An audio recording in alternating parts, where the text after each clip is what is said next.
Bună, dragii mei! Bine ați venit, bine ați revenit! Eu sunt Meme și, ca de obicei, vă reamintesc cât de minunați sunteți. Astăzi facem citirea pentru săptămâna ce tocmai a început. Vă urez tuturor să aveți o săptămână minunată, ușoară și plină de iubire. Citirea este generală, colectivă. Luați de aici doar mesajele cu care voi rezonați. Ce nu, lăsați deoparte și folosiți-vă voi discernământul în tot ce aveți de făcut în viețile voastre. Să vedem. Mesajele sunt: rechinul, să te îndepărtezi de o situație. Și avem numărul 35, care înseamnă însumat 8. O casa 8 în astrologie, care vorbește despre putere, despre taxe și impozite, intimitate. Undeva aici s-ar putea ca voi să fi fost părtași sau să vă simțiți cineva nu vă tratează corect.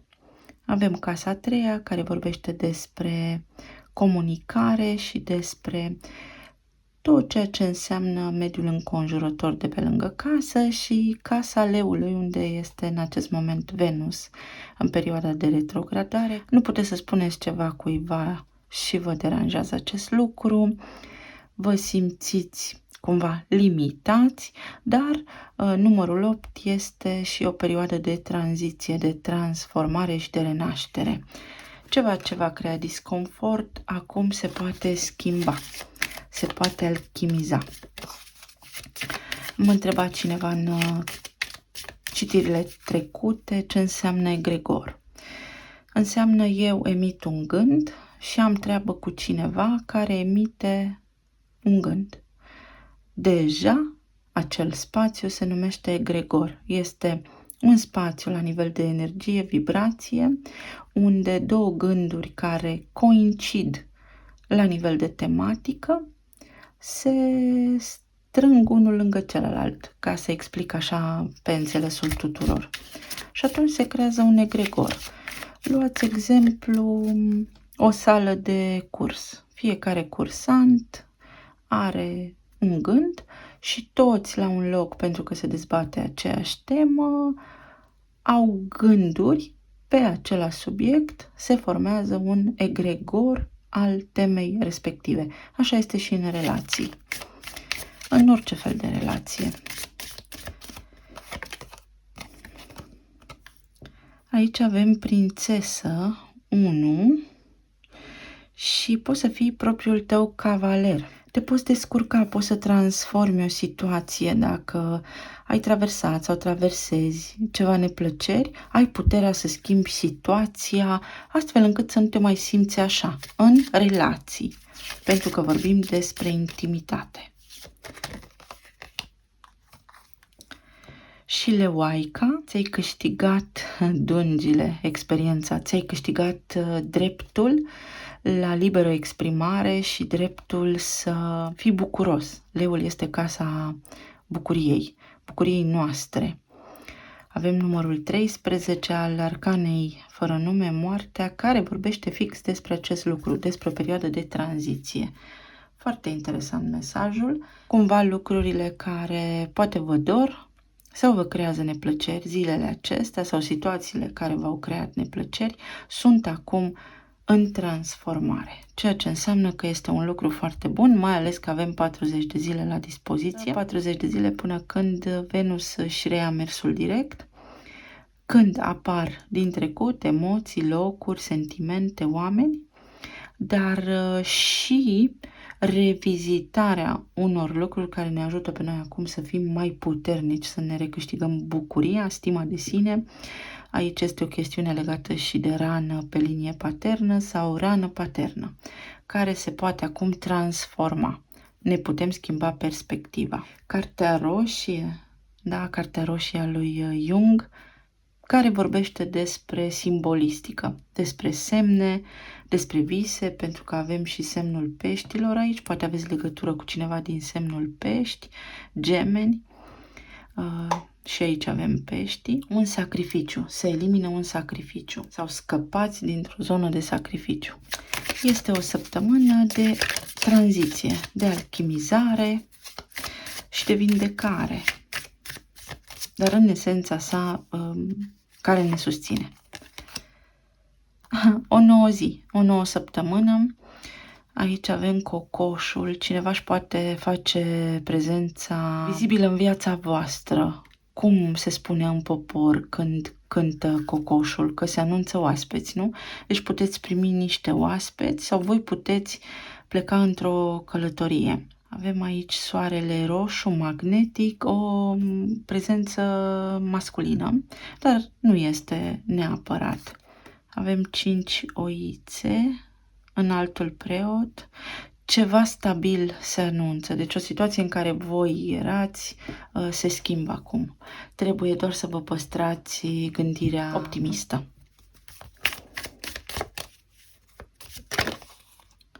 Și vindecarea, câmpul de maci.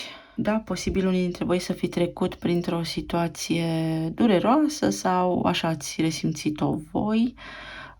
Macul parcă este folosit în morfină sau s-ar putea să mă înșel, să aibă ceva legătură și cu medicina alopată.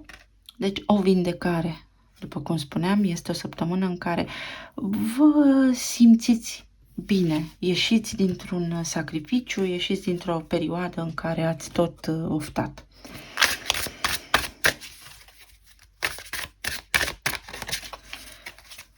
La nivel de relații, plan material, plan emoțional. Folosesc tarotul viceversa.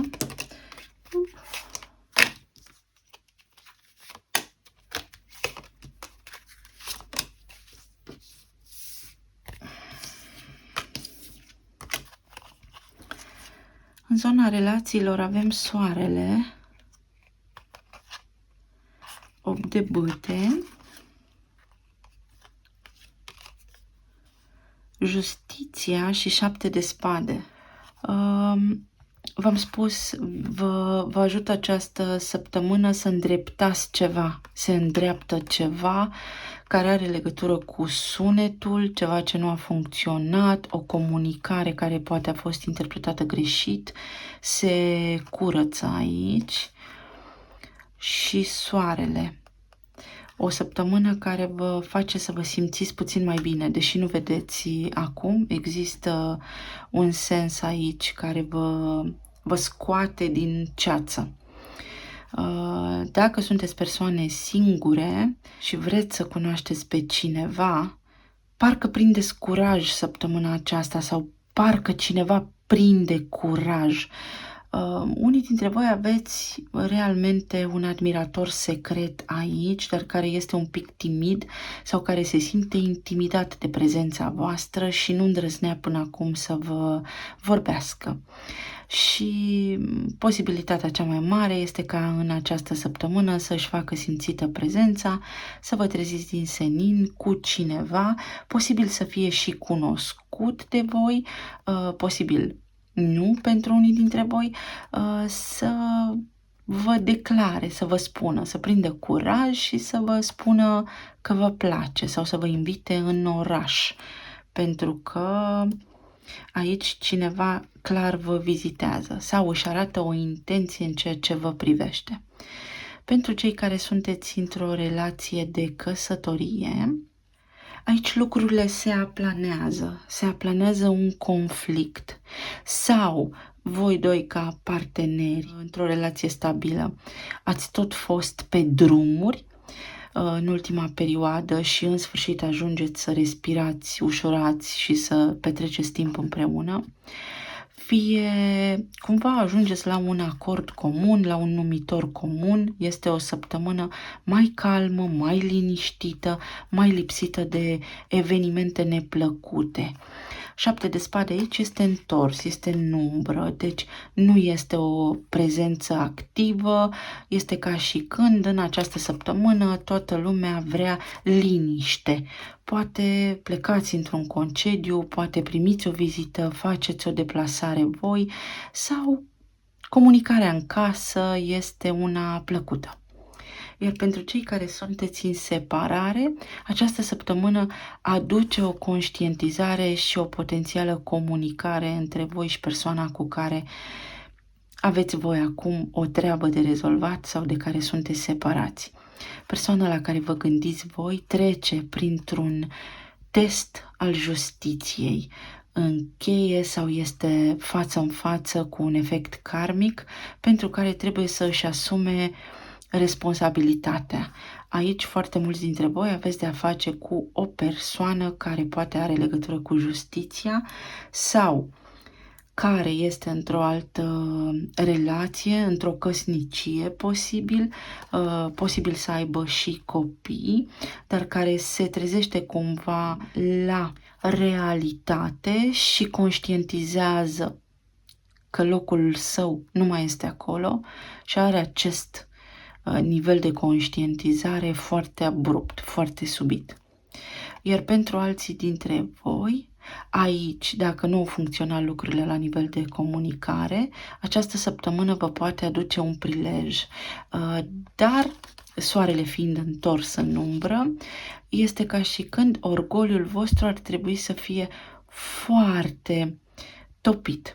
Să nu introduceți orgoliul la înaintare. Da? Am avut o mică întrerupere, am spus subit și mi s-a prăbușit camera din suport. Deci un eveniment neașteptat aici apare în zona relațiilor, care vine cu optimism, dar pentru cei care sunteți separați, dacă se ivește această conjunctură favorabilă să comunicați sau să aflați niște vești, este foarte important să fiți înțelepți și să aveți o abordare foarte calmă și echilibrată, pentru că soarele poate exprima și un orgoliu și o nevoie de a avea dreptate. Da, unora vi se face dreptate aici, într-o anume privință, și vi se confirmă faptul că nu v-ați înșelat. Să vedem.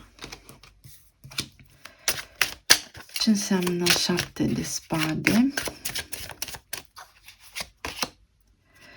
Eremitul, găsirea unei soluții, izolarea, tăcerea. 7 de spade acesta pentru cei care sunteți separați, înseamnă că persoana la care vă gândiți voi a trecut printr-un proces de analiză sau dacă a tăcut o perioadă și voi ați simțit că este foarte departe de voi, este pentru că a căutat o soluție, caută să înțeleagă ceva. Trece printr-un proces de analiză foarte profund și caută să se lumineze într-o privință. Cum să facă următorii pași? Pentru cei care sunteți singuri, 8 de bâte, comunicați cu cineva, cineva vă curtează, cineva poate apărea subit neașteptat sau dacă există în viața voastră o prezență masculină, feminină în jurul vostru, s-ar putea să vă treziți din senin că vă declară, vă curtează, vă invită în oraș. Pentru toată lumea aici, mai simt că există o posibilitate cu Venus retrogradă în Leu, ca acest eveniment neașteptat să aibă legătură cu trecutul, indiferent în ce fel de relație vă aflați voi. Iar pentru cei care sunteți într-o relație stabilă, Steaua, vindecare, o săptămână cu liniște, o săptămână în care, dacă anterior v-ați simțit așa departe, v-am spus că aici am găsit o chestiune legată de drumuri, am tot fost pe drumuri, nu reușeam să stăm locului, să vorbim, să ne punem de acord, puteți inclusiv să plecați la un drum, într-o vacanță, sau săptămâna aceasta pentru voi este una mai calmă, mai pașnică, mai liniștită. Iar soarele ce aduce aici? Moartea, transformarea orgoliului, optimismul vine, lucrurile bune vin către voi. toți la nivel de relații primiți un sens al confirmării, al validării stimei de sine. Se schimbă ceva pentru toată lumea în această săptămână. Nimeni nu poate rezista energiei care este în flux, mai ales dacă stăm în fluxul organic, și are legătură cu tranziție și cu intimitatea, cu o apropiere, mă simt în siguranță, mă simt mai aproape de tine. Chiar dacă sunteți în separare de cineva, este un sens al apropierii în această perioadă. Și încă o carte. Puterea interioară și din nou numărul 8. Puterea să mă exprim liber, puterea să spun ce simt. Aici poate exista și o conexiune cu serviciul vostru, poate cei care ați fost cândva colegi sau pentru care serviciul sau cariera are o însemnătate deosebită și sub o formă sau alta a interferat în relația voastră de iubire. Pentru voi mesajul acesta este mai țintit, mai dedicat, nu îi excludem nici pe ceilalți, dar poate fi cineva de la locul de muncă, poate fi puterea din voi, îmblânzirea, liniștea și calmul și intimitatea. Vedeți că este un nivel de pasiune aici căruia nu puteți rezista. Mai vreau o carte despre cum ar fi persoana aceasta pentru cei singuri. Ca un cavaler de bâte, foarte șarmantă, foarte curajoasă, cineva neașteptat, v-am spus, să apară, tot așa să fiți cu o băgare de seamă că s-ar putea să fie cineva care vă invită din senin, dar să nu știți pe deplin intențiile acestei persoane și să tatonați bine terenul. Pentru cei care sunteți într-o relație stabilă, aveți împărăteasa, nu, a apărut corect, o stare de împlinire, de liniște, de abundență, vă așezați la o masă și stabiliți ceva, vă regăsiți, vorbiți, este liniște, este armonie. Iar pentru cei care sunteți separați, avem 2 de spade, o frică. Persoana la care vă gândiți voi acum nu este în contact cu voi de frică. Iar pentru unii dintre voi, să știți că persoana la care vă gândiți ar vrea să comunice. Dar este teamă. Are o teamă de confruntare sau teamă pur și simplu de reproș pentru unii dintre voi. Da, teamă de reproș, pentru că aici, sub această energie de cavaler de spade, s-ar putea întâmpla o ciocnire a titanilor, așa, să iasă o discuție și lucrurile să devieze puțin. Dar avem magicianul. Este o energie bună pentru toată lumea să obțineți niște lucruri pe care le doriți în zona de relații. Există schimbare și există ceva activitate aici pe care o veți resimți marea majoritate dintre voi. Pentru cei separați, care este mesajul? Pumnalul, un as de spade, conflictul și pericolul te pot surprinde, să spunem. Da, exact după cum spuneam, dacă vă gândiți la cineva, persoana aceasta apărea ca fiind în vibrație de eremit, în izolare, caută o soluție, unii dintre ei vor să-și ceară scuze, unii dintre ei au conștientizat niște răni pe care le-au cauzat și ar vrea să discute despre acestea, dar au o teamă de reproș, o teamă, se simt vinovați. Pentru cei căsătoriți, am auzit, știu că ai dreptate și acest lucru îi ține într-o poziție de izolare pentru că le este chiar și lor greu să accepte că voi ați avut dreptate. Pentru cei singuri, talismanul, ești destinat să reușești. Este o săptămână de reușită dacă cineva vă invită în oraș sau vă curtează, șansă foarte bună ca acolo să se înfiripe o idilă. Iar pentru cei care sunteți într-o relație, avem sirena. Tentația poate fi în apropierea ta, te poate abate de pe calea ta. Tentația aceasta de a ne reproșa, tentația de a fi orgolioși, de a spune, vezi că am dreptate, soarele acela spune să mă bucur cu ce am, de ce am, bine că suntem sănătoși, nu are atâta forță la nivel de orgoliu pe cât ar avea într-un alt set normal. Este o energie de leu aici, veți avea un cuvânt de spus săptămâna aceasta, partenerul, soțul, soția, partenera vă dau cumva dreptate, dar parcă n-ar vrea să-și audă cu voce tare. Să vedem mai departe în zona de plan material. Avem asul de cupe, înalta preoteasă, 2 de monede, regina de cupe și 10 de cupe. Aveți o șansă, cântăriți niște opțiuni, să stați sau să mergeți mai departe, ce să fac, să investesc sau să nu investesc, este un moment bun sau nu este un moment bun. Aici este o chemare a sufletului vostru, o casă a 10-a foarte activă, pentru foarte mulți dintre voi care vă oferă unora dintre voi retragerea dintr-o poziție în care sunteți și deschiderea unui alt drum care va aduce mai multă dezvoltare personală, iar pentru alții dintre voi vă cheamă ceva către zona potrivită vouă. Vedeți cum rezonați cu mesajul.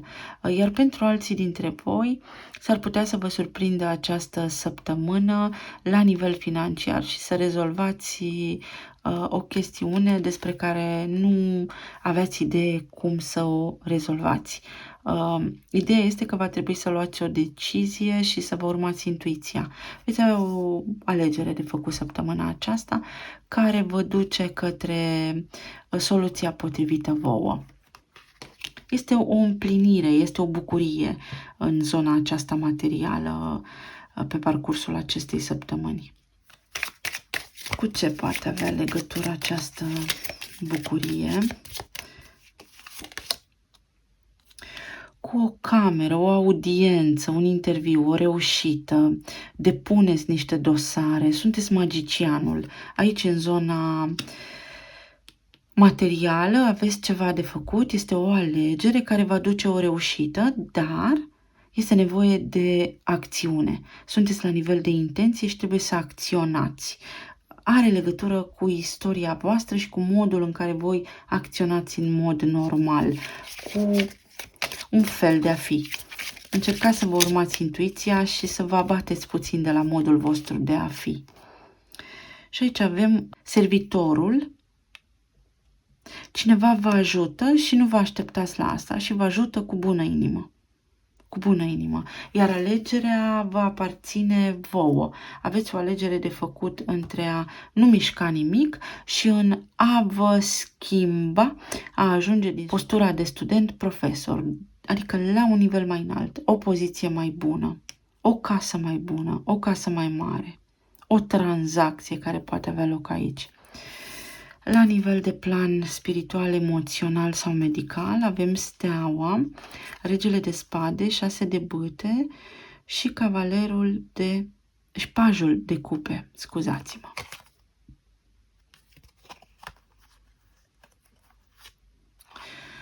O veste directă pe care o puteți primi, care are legătură cu un vis al vostru. Aveți o reușită și la nivel medical. Este o săptămână în care puteți să vă simțiți mai bine. Unii dintre voi trebuie să mișcați cumva limfa, să descoperiți niște lucruri care să vă ajute. Alții dintre voi vă apropiați de o persoană dragă, primiți niște vești care poate nu sunt exact așa cum vreți voi sau nu atât de repede, dar sunt ceea ce aveți nevoie acum și aici este ceva de genul în tot răul este un bine, dar nu se leagă de o perioadă nefastă traversată, ci de faptul că încet, încet iese soarele pentru voi. O vindecare. O vindecare. Poate aveți niște afecțiuni care vă dau bătăi de cap zilele acestea, dar treceți cu bine peste, încet, încet. Ce aduce steaua aici? Nebunul. Vă simțiți mai bine, o bucurie în suflet, o reușită, un început pentru alții, curajul să porniți la un drum.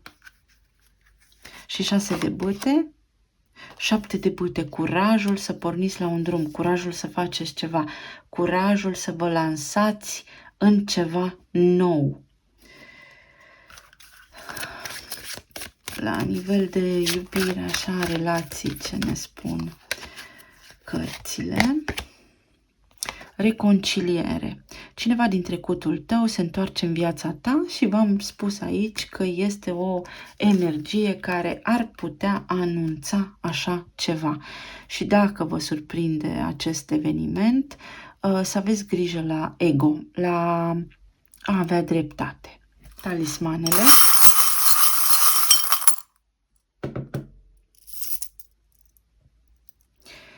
O încheiere ciclică, iată, care are legătură cu înțelepciunea, cu stabilitatea voastră și cu mândria, cu orgoliu în relații. Și mărul care are un dublu sens. Al tentației, sunt tentat să spun am avut dreptate, sau am cunoaștere, am înțelepciune, să transmut, să transform această situație pentru a începe ceva frumos, pentru a ierta, pentru a vindeca. Aici avem racul, ceva din trecut revine, trecutul, leul, Venus retrograd în leu, o șansă de reuniune cu cineva, 4, casa a 4-a sau împăratul, poate fi și un berbec, ok, vedeți, o reuniune, o întâlnire, o veste, un cuvânt schimbat cu cineva la care vă gândiți voi acum, iată și berbecul, un început, un cadou, să vă simțiți foarte bucuroși pentru că stați de vorbă, împărăteasa, materializare, din nou rădăcina trecutul, dar este albă, este lină. Avem fluturele de la alchimie, de la metamorfoză aici și încă o cheie, ceva ce implică un copil sau lacătul inimii se poate deschide acum. Ce frumos! Și te iubesc. Unele relații se pot relua. Dar, din nou, atenție că Venus în retrogradare pe 40 de zile și pe 4 iese din retrogradare, pe 4 septembrie, poate aduce o bucurie de moment dacă nu se curăță de acolo toată cauza care a provocat pentru foarte mulți dintre voi separarea, iar pentru cei care sunteți singuri poate însemna o ocazie să cunoașteți pe cineva, să fie o reconciliere, dar din vieți anterioare, să apară o relație karmică. O relație karmică nu înseamnă neapărat ceva de rău, ci înseamnă că este cineva cu care voi ați mai avut interacțiuni. Avem inițiala P,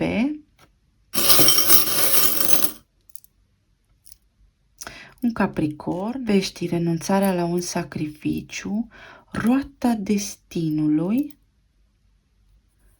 intuiția, cineva simte, și bufnița, și avem 2 elemente care se aseamănă aici, 2 elemente care se aseamănă aici și avem racul și Capricornul, axa familiei și a stabilității, a căminului, casa 4-a. Îmi asum.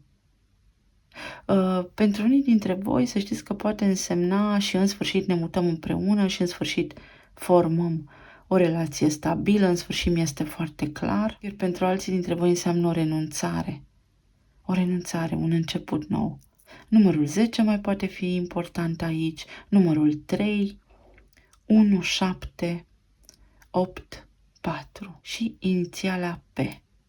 Parter. Pornim de la bază. Stabilim reguli clare. Urcăm. Construim împreună. Cam atât, dragii mei. Sper să aveți o săptămână minunată, să fiți bine sănătoși, să treceți cu bine peste toate cele și să ne reauzim cu drag și data viitoare. Vă îmbrățișez. Pa, pa!